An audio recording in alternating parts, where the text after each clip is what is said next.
ഇന്നും നാളെയും അടുത്ത ദിവസങ്ങളിലുമൊക്കെ വ്യവഹാരങ്ങളാണ്.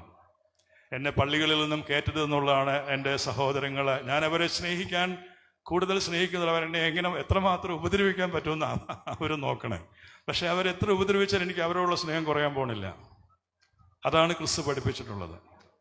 നിങ്ങളെ ഉപദ്രവിക്കുന്നവർക്ക് വേണ്ടി പ്രാർത്ഥിക്കാനാണ് ക്രിസ്തു പറഞ്ഞിരിക്കുന്നത്. ഇതൊന്നും ഉപദ്രവമായിട്ട് ഞാൻ കാണുന്നില്ല. എൽദോസിന് സംശയമുള്ളതുണ്ടോ? ഉപദ്രവമായിട്ട് ഞാൻ കാണുന്നില്ല. പ്രത്യേകത അത് എൻ്റെ വിശ്വാസത്തെ, എൻ്റെ സഭയെ കൂടുതൽ പ്രജ്വലിപ്പിക്കുവാനുള്ള ഓരോ സന്ദർഭങ്ങളായിട്ടാണ് ഞാനതിനെ കാണുന്നത്. മണർകാട് പള്ളിയിൽ തുടങ്ങിയതാണ് കയറ്റതെന്ന് പറഞ്ഞു. കാതോലിക്ക ആക്കരുത് എന്ന് പറഞ്ഞ് പാത്രിക്കീസിനെതിരെയും കേസ് കൊടുത്തിട്ടുണ്ട്.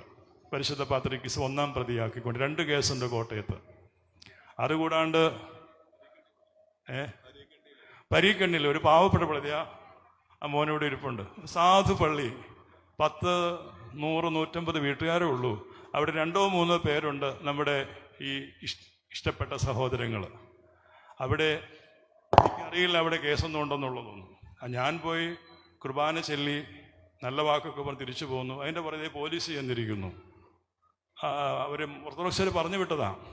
അപ്പോൾ അവരതിൻ്റെ മറുപടിയൊക്കെ പറഞ്ഞു വിട്ടു.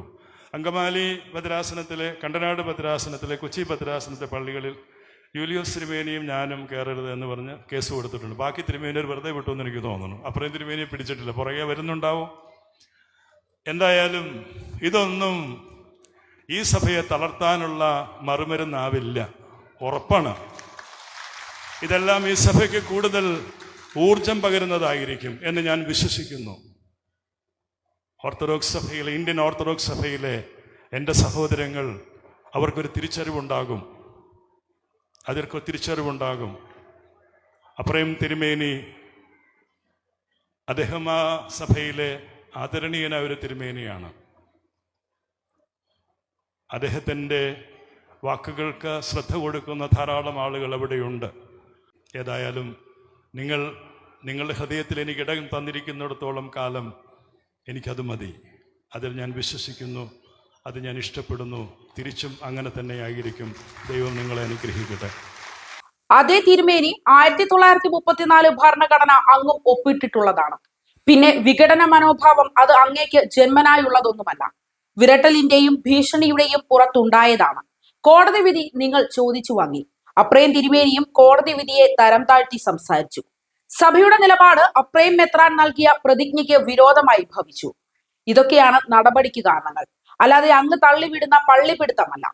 അതൊക്കെ വിഘട കൂട്ടങ്ങളുടെ ജന്മവാസനയും പഠിച്ചുവെച്ച രീതിയുമാണ്. ഇന്ന് വരെയും ഓർത്തഡോക്സ് സഭ നേരിട്ട് പള്ളി പിടിച്ചെടുത്തിട്ടില്ല, പള്ളി പിടിക്കാൻ പോയിട്ടുമില്ല. വിഘടന്മാർ അനധികൃതമായി കൈയടക്കിയത് സർക്കാർ തിരിച്ചെടുത്ത് മലങ്കര സഭയ്ക്ക് കൊടുത്തു. അതല്ലേ സത്യം? അതല്ലേ ശരി?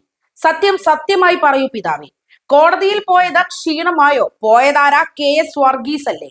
അയാൾ ഏത് വിഭാഗത്തിൽപ്പെട്ട ആളാണെന്ന് അങ്ങേക്കറിയില്ലേ? എന്നിട്ടിപ്പോൾ വല്ലാത്ത കരച്ചിൽ. അപ്രയം മലങ്കര സഭയുടെ മെത്രാനാണ്.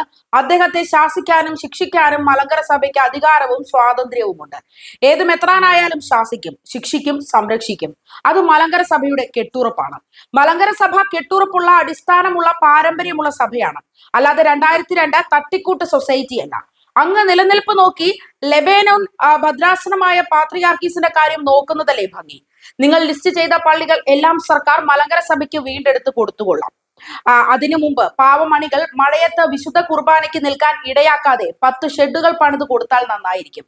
ഏതെങ്കിലും പടക്കഴുതുകൾക്ക് ചെയ്തു കൊടുക്കുക. ശ്രേഷ്ഠ കാതോലിക്ക ബാവ വെറുതെ അമ്പിളി അമ്മാവനെ കണ്ട് കിനാവ് കാണേണ്ട.